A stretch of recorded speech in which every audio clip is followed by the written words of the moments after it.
The last thing is the most important in a way. It's the TOSI, which stands for Test Object Surgical Instrument. It comes in a package, and on that package it will give you the lot number, the day it was manufactured, and when it was expired. So if you do have any issues, we can trace it back to the manufacturer and go from there.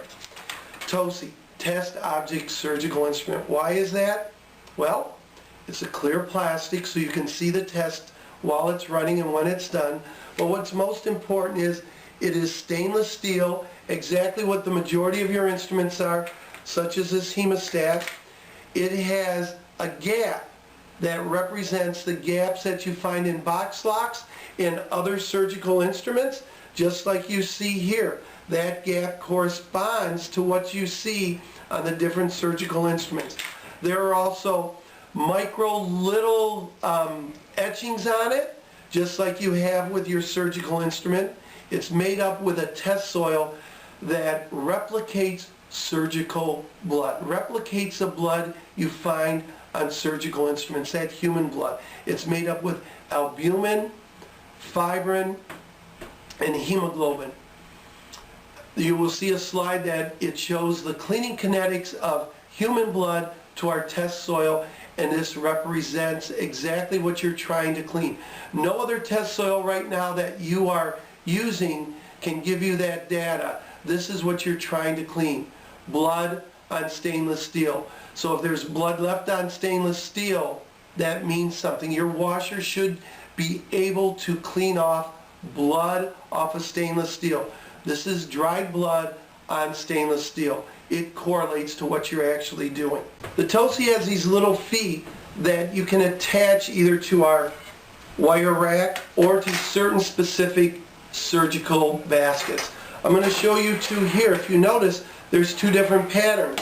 This one here has round holes. These feet don't clamp in. You want this TOSI to be secure so it goes through and it's not moved around.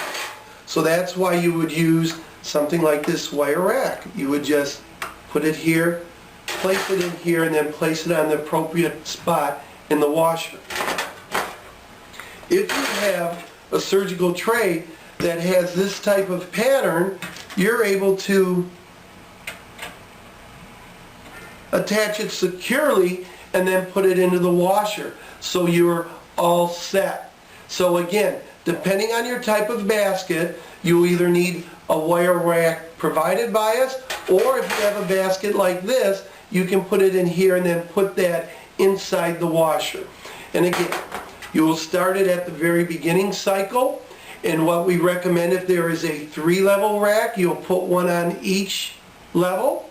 If it's a 4-level, one on each level, or a 5 or a 2, or with a tunnel washer, it's a single level. And why is that?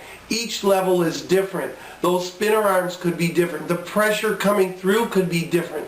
Just as your instruments are going to be exposed, they're going to be exposed to something different.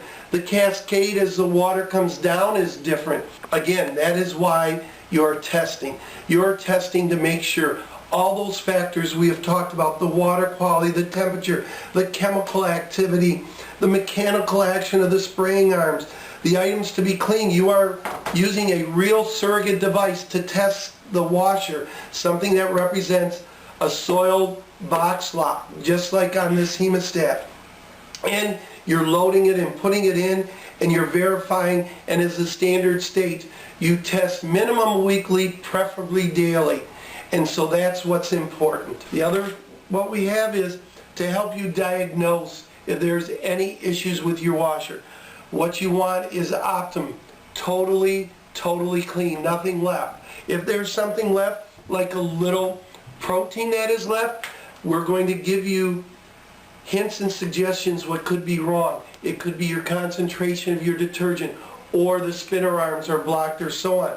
Depending on what's left, if it's hemoglobin, fibrin, protein, whatever it is, we have a chart to help you figure out what's going on.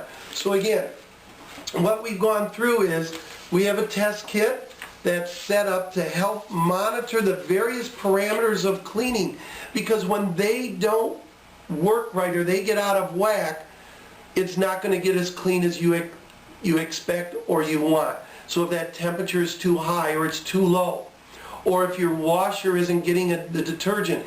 And that's what's very important.